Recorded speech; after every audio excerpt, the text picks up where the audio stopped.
ከመጽሐፈ አስቴርና ከትንቢተ ሐጌ በስተቀር መላእክት የሌሉበት መጽሐፍ የለም። በሁሉም መጽሐፍ ላይ መላእክት አሉ። የመጨረሻው መጽሐፍ እንደውም የዮሐንስ ራእይ ነው። በዮሐንስ ራእይ ደግሞ በ22ቱም ምዕራፍ ላይ መላእክት አሉ። መላእክት የሌሉበት ክርስትና፣ መላእክት ያላጀቡት ክርስቶስ እኛ እናውቅ። በክርስትና ውስጥ መላእክት አሉ። ተመልከቱ፣ ክርስቶስ ከመወለዱ በፊት በእመቤታችን ፊት መጥቶ ያበሰረው ማን ነበረ?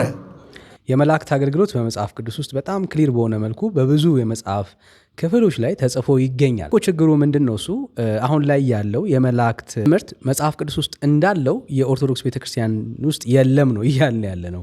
ምክንያቱም መጽሐፍ ቅዱስ ውስጥ ልክ ነው ከእግዚአብሔር ዘንድ ተልከው በአዲስ ኪዳንም ይሁን በብሉይ ኪዳን መላእክቶች እግዚአብሔር ያዘዛቸውን ትእዛዝ ሲፈጽሙ እናያለን። በአዲስ ኪዳን ገብርኤል መጥቶ ለማርያም ያንን የምስራች እንዳበሰራት እንመለከታለን፣ እናያለን። ልክ ነው። መጽሐፍ ቅዱስ ላይ በጣም በብዙ መልኩ መላእክቶች መጥተው የእግዚአብሔርን ሐሳብ ሲፈጽሙ በምድር ላይ ደግሞ እግዚአብሔር የላካቸውን ነገሮች ሲያደርጉ እናያለን፣ እንመለከታለን። ችግሩ ምንድን ነው? እሱ መጽሐፍ ቅዱስ ውስጥ የሌለው ልምምድ ቤተ ክርስቲያኒቷ ውስጥ አለ ነው እያልን ያለ ነው። አገልጋዮቹ ይህንን ነው እየሸፈኑ ያሉት። መጽሐፍ ቅዱስ ውስጥ ያለውንማ የመላእክት አገልግሎት እንቀበላለን፣ ምንም ጥያቄ የለንም።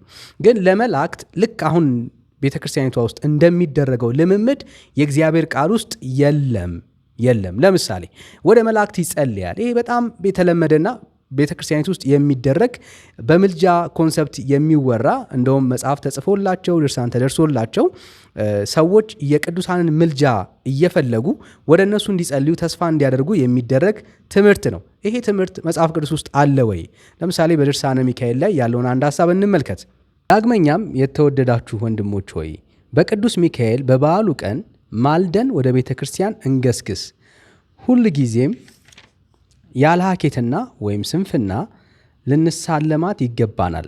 እርሱ ለሰው ልጆች ይለምናልና በችግራችን ጊዜ ከእርሱ ዘንድ እርዳታ ስንፈልግ በትጋት በምስጋና በልመና ወደ እርሱ እናጋንጥ። ኃጢአታችንን ያስተሰርይልን ዘንድ ስለ እኛ ይለምንልን ዘንድ በስግደትና እጅ በመንሳት እንማልድ። ወደ ማን? ወደ ሚካኤል። እንግዲህ የመላእክት አገልግሎት ቤተክርስቲያኒት ውስጥ ያለው በእንደዚህ መልኩ ደረጃ የተቀመጠው ችግር ሲያጋጥም የኃጢአት ስርየት ሲያስፈልግ በሌሎች ጊዜያቶች ላይ ወደ ሚካኤል ተስፋ የሚያደርግ ትውልድን በመፍጠር ደረጃ ላይ መሰረት ያደረገ ትምህርት ነው የሚናገረው። እንደዚህ አይነት መጽሐፍ ቅዱሳዊ ትምህርት አለው ካልን የለም። እውነተኛው ትምህርት መጽሐፍ ቅዱስ ውስጥ ያለው ሐሳብ ምንድን ነው ስንል ፊልጵስዩስ ምዕራፍ 4 ቁጥር 6 ላይ እንደዚህ ይላል፣ ጌታ ቅርብ ነው፣ በነገር ሁሉ በጸሎትና በምልጃ ከምስጋና ጋር በእግዚአብሔር ዘንድ ልመናችሁን አስታውቁ እንጂ በአንዳች አትጨነቁ ይላል። የእግዚአብሔር ቃል ቅርብ የሆነ እግዚአብሔር እንዳለ ልመናና ምልጃ ወደ እግዚአብሔር ማቅረብ እንዳለብን ነው የሚያስተምረው እንጂ በመካከላችን ለእኛ የቀረቡ በእኛና በእግዚአብሔር መካከል የሚቆሙ መካከለኞች መላእክት አለው ብሎ አይናገርም። ለምን? እግዚአብሔር በልጁ በክርስቶስ ኢየሱስ ለሚያምኑ ሰዎች አባት ነው። ከአባት የቀረበ ማንም የለም። ለተቀበሉት ግን በስሙ ለሚያምኑት ለነሱ የእግዚአብሔር ልጆች የሆኑ ዘንድ ስልጣን ሰጣቸዋል የሚለው በእግዚአብሔርና በልጆቹ መካከል ማንም ሌላ መካከለኛ ከመላእክት ዘንድ የለም፣ ከቅዱሳን ዘንድ የለም።